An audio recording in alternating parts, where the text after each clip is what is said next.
QEP section today. We're excited that all of you are here and have come to learn about our School of Nursing trip to Jamaica, Montego Bay, over spring break. So we had a team of 2 faculty members and 8 students. We had 6 juniors and 2 seniors. And they had a fantastic week in Montego Bay. And I'm going to turn things over to them and let them share their experience with you. And at the end, if you'll just hold any questions that you might have, they'll entertain your questions at the end.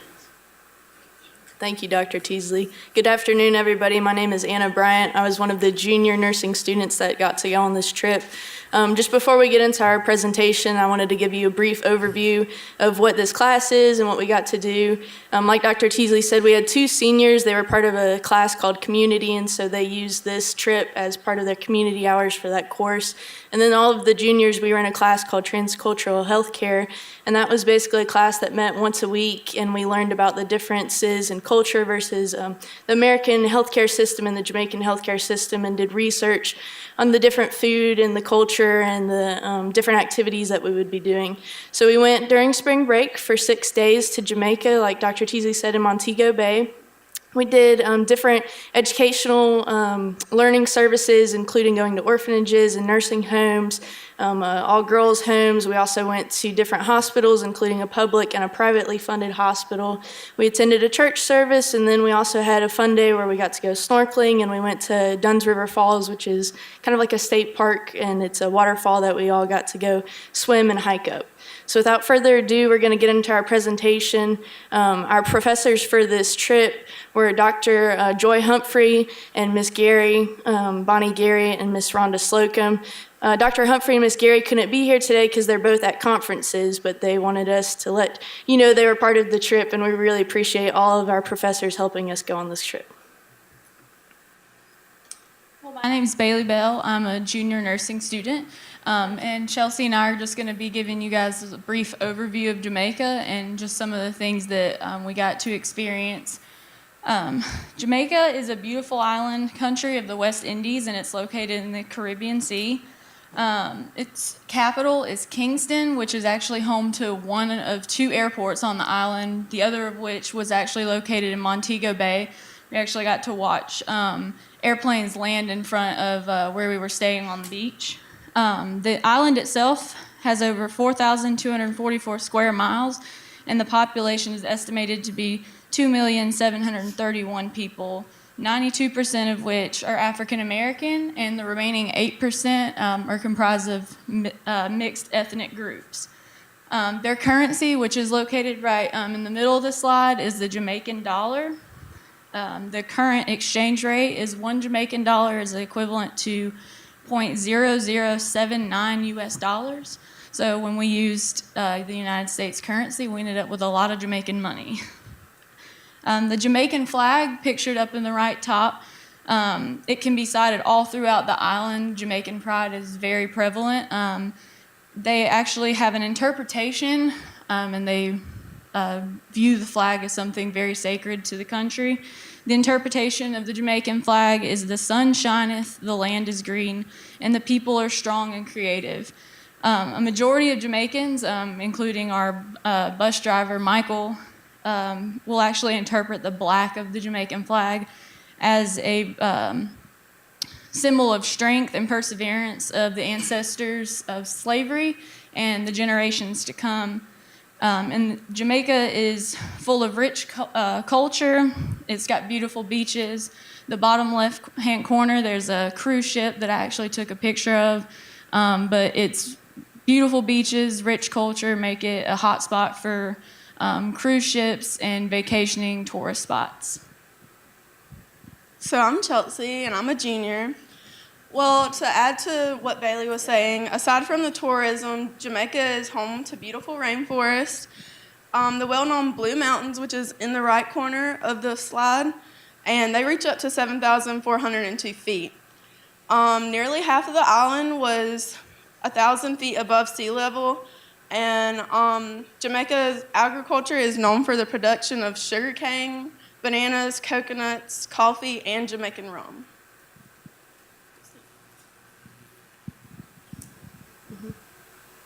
All right, my name's Ellis. I'm going to talk to you guys about the government of Jamaica.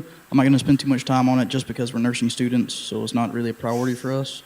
So without further ado, we're going to start off with just the basics. So Jamaica used to be part of the British colonies back in the day.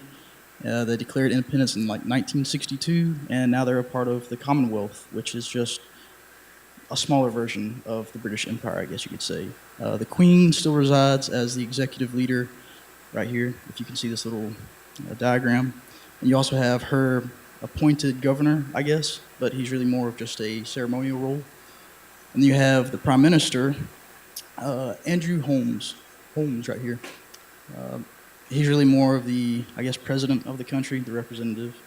And then it breaks down into the Parliament, which is the Senate, and the House of Representatives. You have 18 senators and I think 63 House of Representatives. Yeah. Moving along, we have, okay, here we go. This is what their house looks like, or the Parliament. So all the big decisions are made. We actually got the privilege of watching them on TV as one of their debates. It was very informal. There was a lot of finger pointing and yelling at each other and blaming issues on each other. I thought that was very interesting. And one of the big issues right now is a budget debate. They're trying to set aside funds to pay for nurses, teachers, also problems with the roads. And Jamaica is also very in debt right now, so that's another big issue. I put a picture of a house right here that they were trying to build. This is part of the government housing. A lot of their houses get halfway built and completed, and then they just stop. I have no idea why. I tried to look up information about that. There wasn't anything there, so it's almost like they run out of finances halfway through, and then they just quit. So nothing really gets completed, and we saw that quite often too. Here's their currency. Inflation was 13.7% above what it was last year. So $1 American is 127 Jamaican dollars, if that gives you any sense of perspective. And that's really about it. Their role is just to oversee the country and make decisions. That's really about it. And that's the government.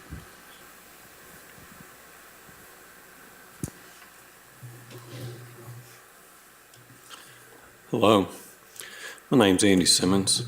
I'll be going over some of the healthcare related aspects of our trip. We were given the privilege to go see 2 hospitals while we were in Jamaica. Both hospitals were very different. I want to point out a few of the differences that we noticed. The first hospital we have here is known as Hospi 10. It's a privately owned hospital by MD Anderson. It is located in Montego Bay. Technology and upgraded healthcare services are better than what we saw in the public hospital. I'll get into that a little bit later. Only people with private insurance can afford to come to this hospital and receive the treatment. Usually the treatment costs are too high for most Jamaicans to afford without any sort of insurance.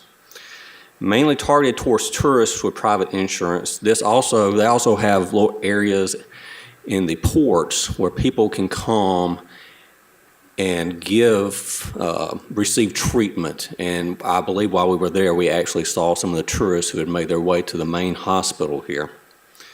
We were given guidance by a lovely woman there who was exceptionally professional, and we'd like to go ahead and thank her. They were kind to us. They gave us a very thorough, detailed examination of the facilities. And this hospital is what we would consider to be something in the West, in the States, that we would be used to. Technology, all the documentation was on computers, modern facilities, modern equipment. The staff were very clean. They wore uniforms of different colors that signified different strata or jobs, very much like a militaristic sort of principle. Let me see.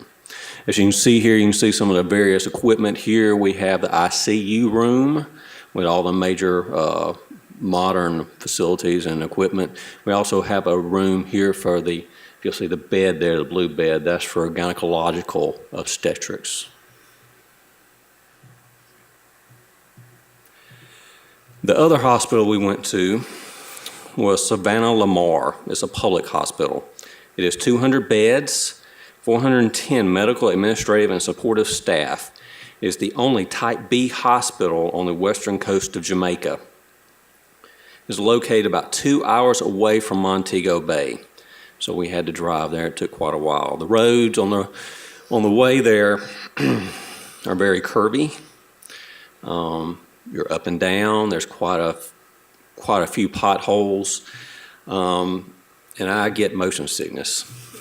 And I'll be honest with you, that was not a good situation. You're moving this way, the potholes are moving you this way, and then the driver's trying to avoid them, so it's more of like a washing machine motion. We made our way there, though.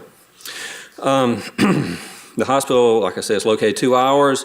It is strategically located between the communities on a Grill, White House, all parishes of the county of Cornwall except Trelawney receive patients here.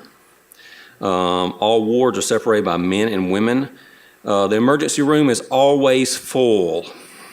They have a high census rate on the wards. It is government ran, and there is not enough space. The usual wait time is 7 to 10 days. When we were there, the difference was staggering, to say the least. I believe there was no AC. The facilities were aged quite a bit. It was a prominent difference between what we had seen from the private hospital and the public hospital, or those who could afford the insurance and those who could not. They have medical, surgical patients, psychiatric patients, and social case patients. Psychiatric patients are grouped with medical patients along with those who were treated and left by family. Many of them remain for an indeterminate number of years. We asked how long some of them have been there. We were not given a clear answer because they had been there longer than the nurses. Apparently what would happen is that patients would come in, be treated, and there was no one to turn them over to, no place for them to go, so they lived on the ward.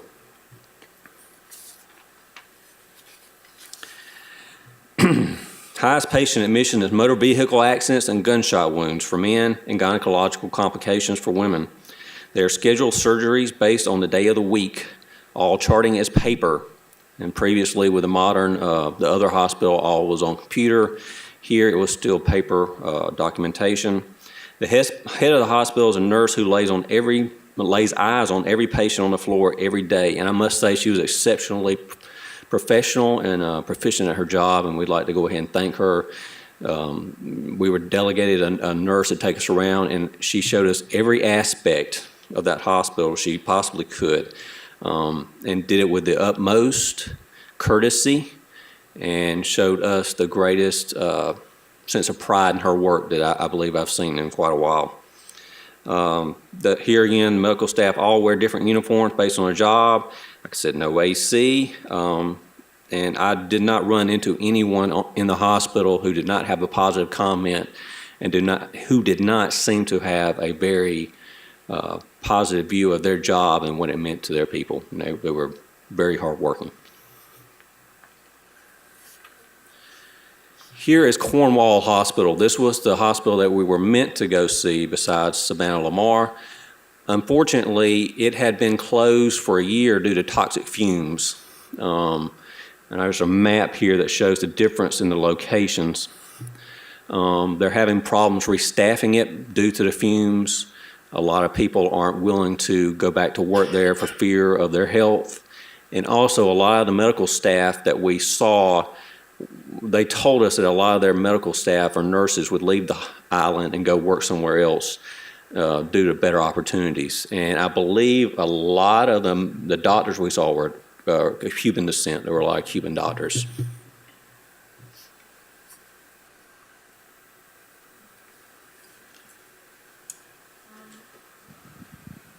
We're just going to talk about the Rastafarian culture that we observed when we went to the Rastafarian Indigenous Village. I'm going to start by giving a little bit of history. The movement began in the 1930s when Marcus Garvey, a black political leader, made a prophecy saying, "Look to Africa where a black king shall be crowned, he shall be your redeemer." This statement was the foundation for the Rastafarian movement. Following this prophecy, Emperor Haile Selassie was crowned in Ethiopia. Haile Selassie is seen as the Messiah for Rastafarians. He is believed to redeem black people from white suppressors and reunite them with their homeland in Africa. Also, in the 1960s, something called the Coral Gardens tragedy occurred, and the Prime Minister of Jamaica ordered for all Rastafarians to be brought in, dead or alive. So they felt like they were prosecuted. So when you ask them, they don't say that they feel like they're Jamaicans. They say that they're Africans, or they'll just say they're Rastafarians. This is First Man. He is the leader of the Rastafarian Indigenous Village. The symbol that we're doing represents a trinity. It represents earth, water, and fire, mother, father, and child, or sun, moon, and star. They also said that we could take pictures, but they wanted us in the pictures with them to represent the relationship with the people, so we remember like the bond that we made with them. They're very nature-oriented. They feel like they're one with nature. They don't eat meat. They're vegans. They have this sign in their kitchen that says, "Be kind to animals, don't eat them." That is a picture of the drum maker. He makes all of the drums by hand from wood, like from a tree. He beats them and carves them, and it takes him all day. He actually has family in Orlando that moved to Orlando, but he decided to live here because he feels happier. This is what makes him happy. He likes to be in the natural environment. And at the bottom, that is Queen, who is the female leader of the Rastafarian Indigenous Village, and she was making we were helping her make natural soaps that were made from things from the garden that they have. This is just a picture of the drums that the drum maker made.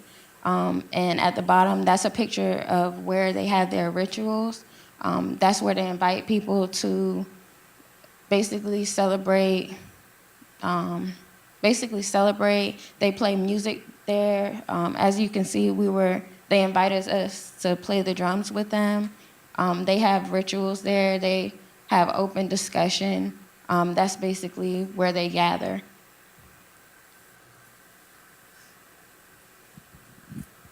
Hi, I'm Hannah Odom, and I'm a junior.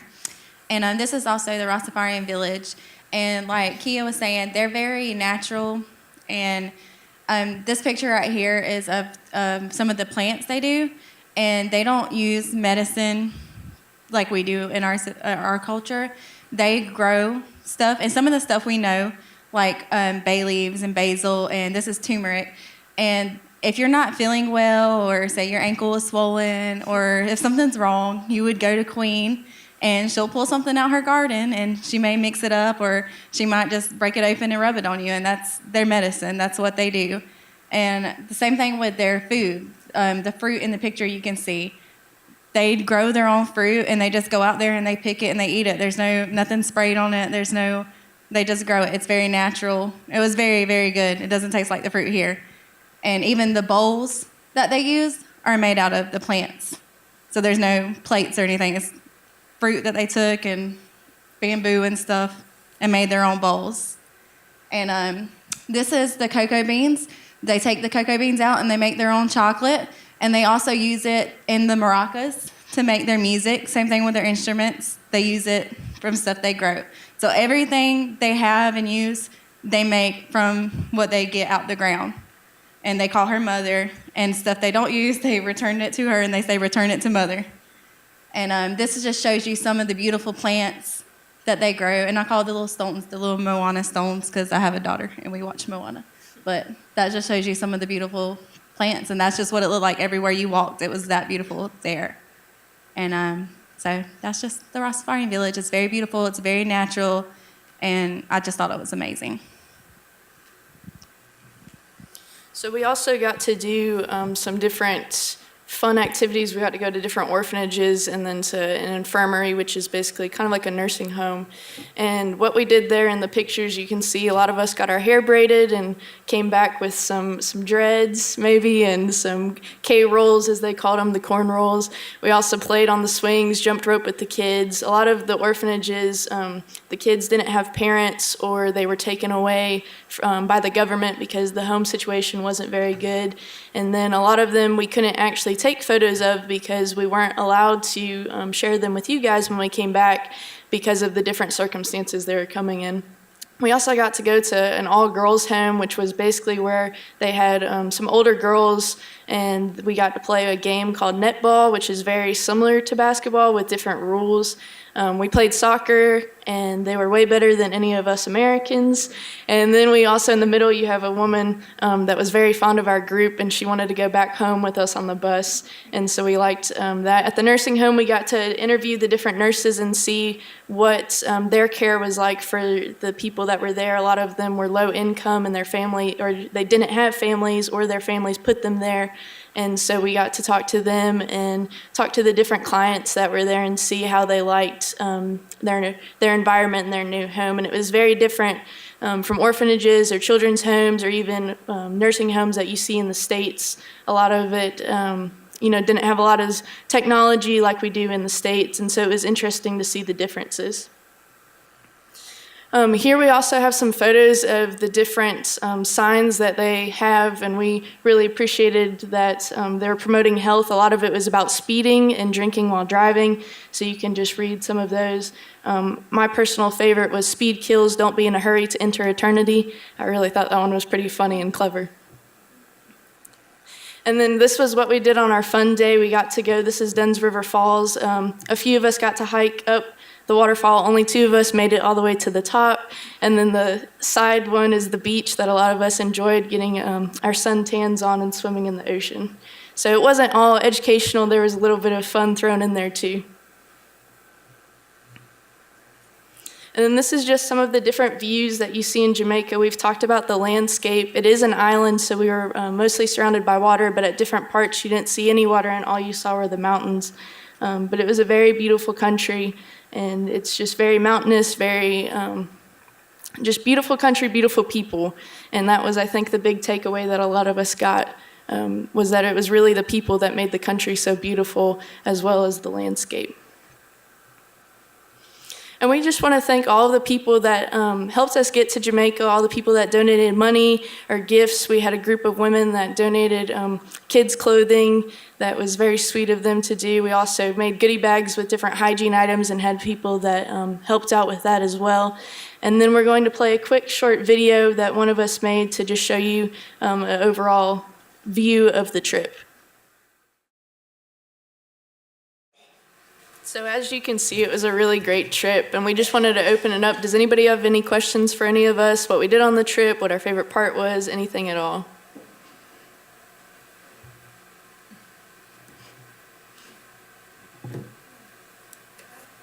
Yes, ma'am. That would be me and Chelsea. The other people that hiked up were Dr. Humphrey, Kia, and Hannah. They made it to the halfway point, and then Chelsea and I decided it was, I guess, worth the shot to try and go all the way up, and so we did. We went and got food and a pina colada. So it was really fun, though. It was a kind of difficult hike, a little slippery, but we did all right. We made it. It was worth it, yes, it definitely was. Any other questions? Yes, ma'am. How is this food and drink? Anybody want to take that? The food was not for me. Hannah said the food was not for her. The food was not for me. Kia enjoyed the food. Yeah. I think the food was great. It was delicious to me. It was organic. Even when we went to the fast food restaurants, everything was, they were using ovens. Oh, yeah, she liked the beef patties or meat pies. She really liked those.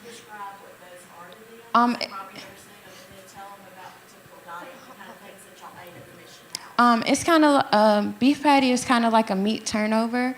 It's just dough, and then in the middle is seasoned meat. Sometimes they put curry in it. It's kind of like a Hot Pocket, but It's like made from scratch. Yeah, they put a little bit of curry in the dough to make it yellow. Their diet is very natural. They use a lot of fresh things. They fish. They get their own fish. They kill their own livestock. Yeah, goats. They kill it. They'll kill it, and they just do everything natural. It's seasoned with natural things. Everything you could make it. You could grow it in a garden. So it was very. I was gonna say even the fast food, like their ovens back there making the fast food, like they cut up their own French fries from potatoes that they just picked in the garden. You know, it's like that. Yes. So, well, thank you for putting that video together. I feel like I lived a little bit in that video. So good job with that. But in speaking to the nurses, and it looks like you got a chance to interact with quite a few of them, did you get a sense of how trained they were compared to, I say, what we know? So yeah, we talked to the one that was at the public hospital, and she was trying to set up maybe for future trips going to their college and seeing what like a nursing class is. But yes, all of them are very well trained. They have, I think it was 3 years they had to go to nursing school. I want to say it's 3 years. I could be wrong on that, but I'm pretty sure it's 3. And they all were very well trained. They knew all of their stuff. They were super knowledgeable. They seem to really enjoy their jobs, like we mentioned. And Jamaica is having a really difficult time keeping their nurses there because other countries pay more and offer them more money to go to the foreign country. And so they're having a problem with that. But yes, they were very well trained and very well educated. Oh, and Kia said their school days were longer too. Sun up till sundown.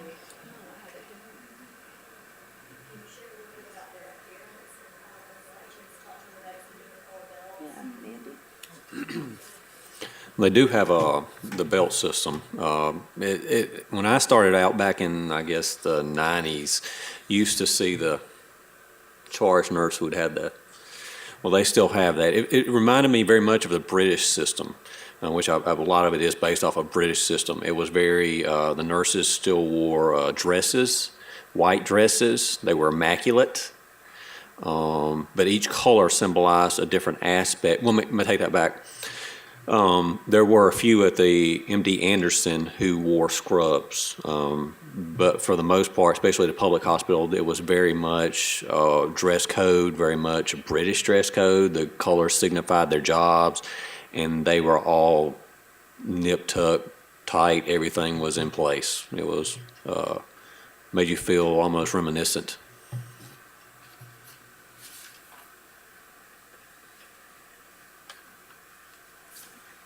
Any other questions? No. Okay, well, thank you so much for coming to the presentation. If you need credit, I think they'll have swipe to swipe your card on the side exits. Thank you so much.